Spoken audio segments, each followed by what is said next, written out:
시사발전소 한진입니다.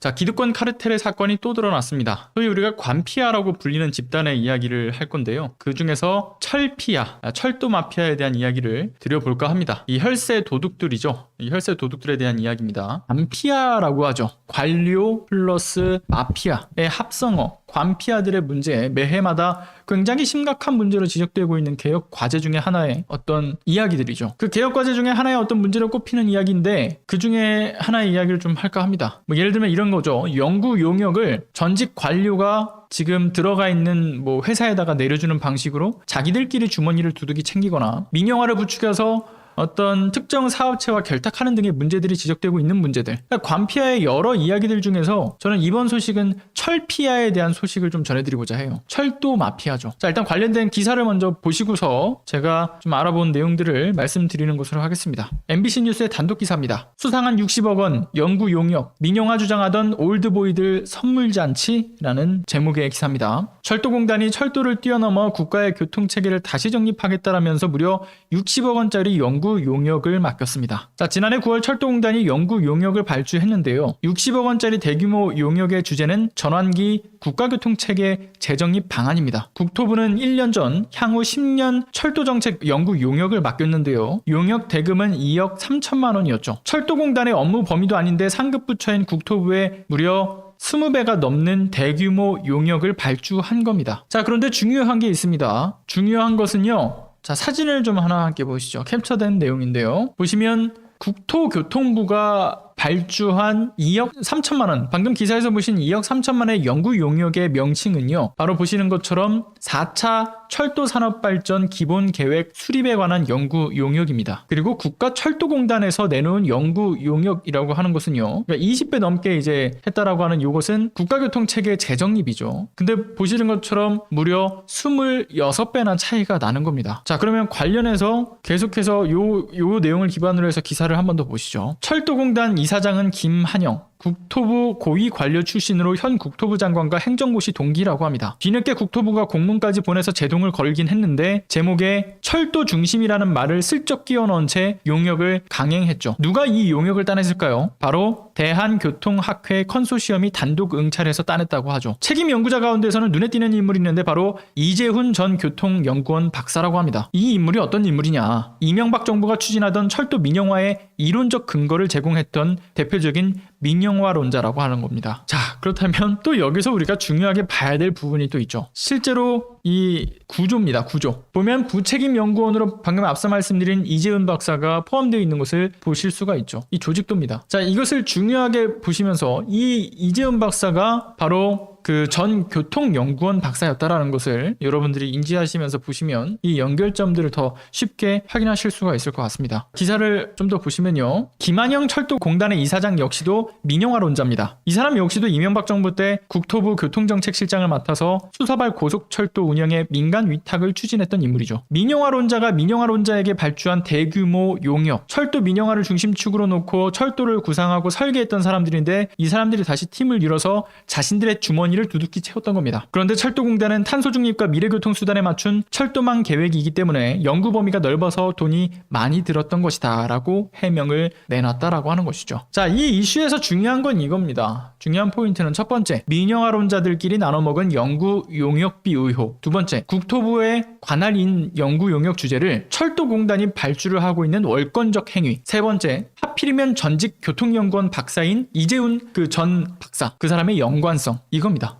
제가 앞서 보여드렸던 영상 캡처본에는 여러분들 보셨지만 이런 게 있었죠. 국토교통부에서 내놓은 4차 철도산업발전 기본계획 수립과 관련해서 2억 3천만 원의 연구 용역 발주. 자, 그런데 이 연구 용역을 왜 발주했는지 아세요? 바로 지난 이명박근혜 정부들에서 부당히 자신들의 그 주머니를 챙기기 위해서 얘네들이 철도 민영화를 추진했단 말이에요. 근데 이게 끝내 박근혜 정부에 이르러서 철도 경쟁 체제 도입이라는 명분으로 해가지고요. 수서 고속철도를 민간 투자 사업으로 분리를 해요. 근데 그렇게 만들어 만들어진 주식회사가 SR이죠. 그래서 이들은 한국철도공사인 코레일이 운영하는 KTX라는 브랜드명을 사용하지 않고 SRT라고 하는 독자적인 브랜드명을 지금 사용하고 있는 겁니다. 그런데 민영화된 SR로 인해서 여러 문제점들이 발생을 하고 있죠. 그 문제점 첫 번째, 굳이 발생하지도 않아도 될 추가 비용들이 생기게 됐습니다. 그러니까 고속철도를 굳이 분리해가지고 운영을 하면서 수송 단가들이 높아지는 어떤 추가적인 거래 비용이 발생하게 돼요. 그러니까 이제 이런 운영 탓에 뭐 2017년 한 해만 해도 약 한 1,300억 정도가 더 들어갔고요. 그러니까 2017년엔 1,300억, 2018년에 들어서서는 70억이 더 들어갔고요. 그리고 2019년만 따져보더라도 대략 한 1,800억 가까운 수준의 추가 비용이 지출이 생기게 됐어요. 그러니까 이것 때문에 결국에는 열차 요금이 높아질 수밖에 없었던 거죠. 그리고 두 번째, 경쟁 구도를 만들겠다라는 명분으로 이것을 분리를 했는데 실제 경쟁은 전혀 없었죠. 그냥 민영만 배불리는 사업이었어요. SRT의 어떤 그 개통과 동시에 SRT에서 운행하던 열차가 코레일에서 운영하는 KTX 열차를 대여받아서 운영을 해요. 근데 열차만 대여받은 것이냐? 그게 아니에요. 차량을 뭐 정비한다든가 아니면 운행을 한다든가 또는 뭐 선로를 유지한다든가 보수한다든가 또는 안전에 대한 모든 거의 부분을요 코레일에다가 다 위탁을 해버리죠. 그러니까 굳이 시장을 분리해가지고 민영은 코레일을 통해서 단물을 빨아먹었던 거예요. 그러니까 정부가 독점하고 있는 사업을 분리해서 민영으로 이제 나눠줌으로써 어떤 경쟁 효과를 얻고 이로 인해서 어떤 국민 편익의 증진 효과를 얻을 것이다. 이렇게 했던 사업은 그냥 허상이었던 거죠. 그냥 거짓말이나 다름이 없던 겁니다. 그리고 세 번째, 지역과 노선별 불평등을 만들어내기도 했다라고 하죠. 그러니까 예를 들면 지역별 불평등은 예를 들면 이런 거예요. SRT하고의 어떤 접근성이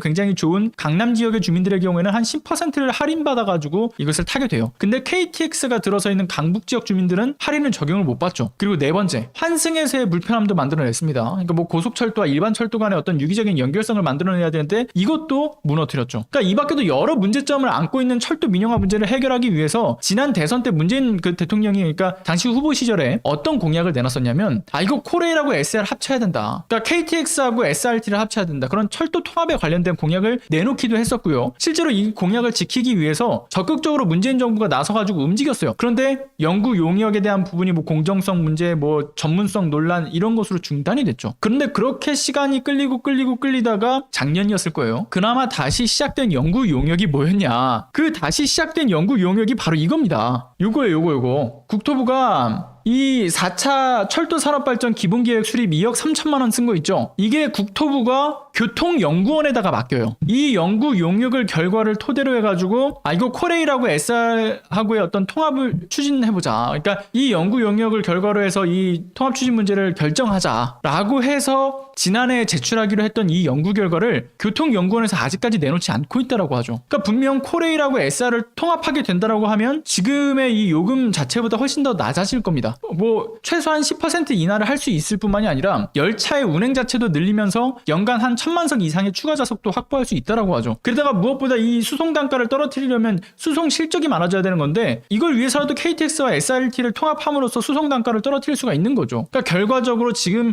시민들이 지출하게 될 열차 요금을 낮추고 편익을 늘릴 수 있는 이러한 방안이 있음에도 불구하고 지금까지 제대로 논의되지 못했던 거, 심지어는 연구 용역 결과 발표를 늦추면서 시간을 끌고 심지어 그리고 다른 연구 용역으로 자신들의 주머니를 두둑히 챙기고 있었다라는 의심을 사기에는 충분한 이러한 철피아들의 행보들이 확인이 되는 겁니다. 이들이 민영화를 왜 주장했는가? 그리고 문제가 많던 민영화를 접고서 통합에 대한 논의를 막고 있는 곳은 과연 어디인가? 국토부가 해야 될 연구 용역을 월권적으로 무려 60억이 넘는 돈으로 의미 없는 돈을 쏟아부으면서 예산 낭비를 하고 있는 곳은 또 어디인가? 바로 철피아들의 카르텔이 보이는 소식인 거죠. 이들이 국민 편익을 생각한다라고 하면요, 철도 통합에 대해서 반대를 할 수 있는 명분을 찾을 수가 없어요. 근데도 이들은 명분을 찾을 수 없으니까 이러한 어떤 디테일한 절차 과정에서 시간을 끌고 있고, 그리고 그러한 절차에서 혈세를 빨아먹고 있었던 거죠. 조직도에서 보시는 이 부책임 연구원 이재훈 전 박사가 하필 민영화론자이면서, 그리고 또 하필 철도 통합을 지연시키고 있는 4차 철도산업발전 기본계획 수립이라는 연구 용역을 담당하고 있는 교통연구원에 소속되어 있던 사람이라는 것이 참 아이러니하고요. 그리고 또 하필 철도공단의 이사장이 수서발 고속철도 SR, 그 SR의 민간 위탁 운영을 이명박 정부 때 추진을 했던, 그러니까 비교적 박근혜 정부 때 분리되었다라고 하기는 하지만 이명박 정부 때부터 SR 출자의 목소리를 높여왔던 민영화론자였다라는 점도 참 아이러니한 부분이죠. 시민들이 지금 사회에서 겪는 여러 편익에 관한 불편 부당한 문제는 이들 소위 적폐 세력들 때문에 겪게 되는 경우가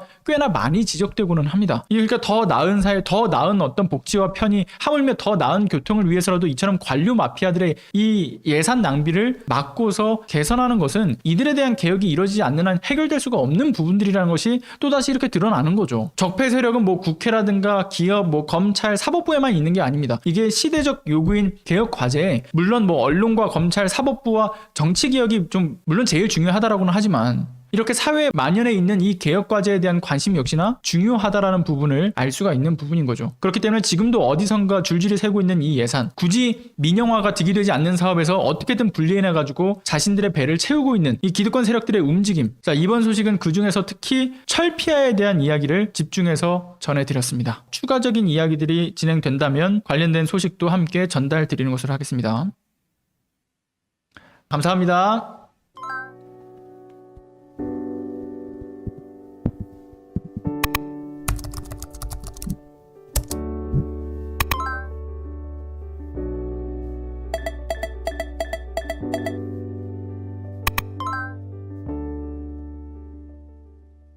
안녕하세요. 시사발전소 소장 한지입니다. 시사발전소는 진실을 찾는 민주언론으로서의 역할을 다하기 위해서 다양한 방법으로 활동을 이어나가고 있습니다.